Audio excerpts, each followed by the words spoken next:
Kalau kita lihat kondisi pertanian sekarang, perubahan iklim menjadi salah satu masalah yang sangat nyata. Musim hujan sering datang tidak menentu, sementara musim kemarau bisa menjadi lebih panjang dari biasanya. Dalam menganalisis masalah ini, kita perlu melihat ada dua sisi yang mempengaruhi. Pertama, adalah masalah kultural dan moral. Misalnya kebiasaan manusia yang kurang peduli terhadap lingkungan seperti menebang hutan atau penggunaan bahan kimia yang berlebihan. Kedua, ada masalah struktural seperti kebijakan pembangunan atau sistem pertanian yang belum sepenuhnya ramah lingkungan.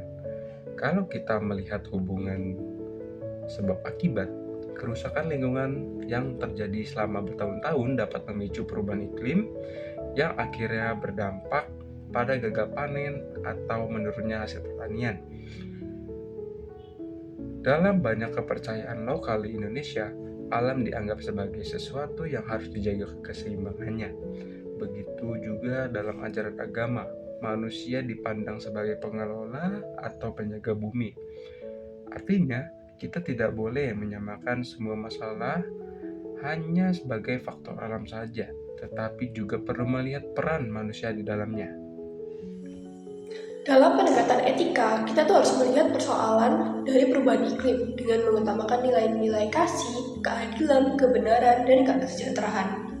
Jika petani mengalami kesulitan, maka kita sebagai masyarakat harus saling menolong, berempati, dan memiliki rasa kepedulian.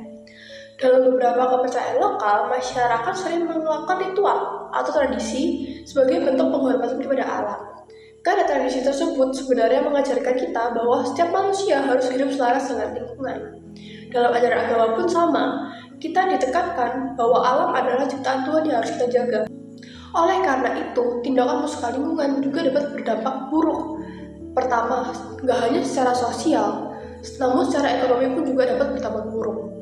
Kita juga tidak boleh membeda-bedakan masalah secara seimbang. Kita nggak boleh menyamaratakan semua masalah. Kita harus melihat apakah masalah itu bisa diselesaikan dengan cara yang lain atau cara yang sama.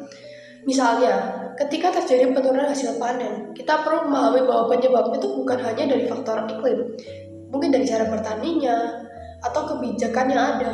Dengan memahami hal ini, kita dapat mencari solusi yang lebih adil bagi para petani dan juga lingkungan. Dalam menghadapi masalah perubahan iklim dalam pertanian, solusi yang dilakukan juga tidak bisa bersifat instan. Biasanya, masalah sosial seperti ini membutuhkan kerjasama dari banyak pihak, mulai dari petani, pemerintah, peneliti, hingga masyarakat umum. Misalnya, melalui pengembangan teknologi pertanian yang lebih ramah lingkungan, penggunaan varietas tanaman yang tahan terhadap cuaca, atau program edukasi bagi petani tentang pengolahan lahan yang berkelanjutan. Di sisi lain, kita juga perlu mengingat bahwa Tuhan memberikan manusia kemampuan melalui akal budi dan kreativitas. Artinya, manusia memiliki tanggung jawab untuk mencari cara agar dapat beradaptasi dengan perubahan yang terjadi tanpa merusak alam. Dalam banyak ajaran agama, manusia disebut sebagai penjaga bumi. Karena itu, menjaga keseimbangan alam dan membantu petani menghadapi perubahan iklim bukan hanya tugas ilmiah atau ekonomi saja, tetapi juga bagian dari tanggung jawab moral dan spiritual kita sebagai manusia. Terima kasih.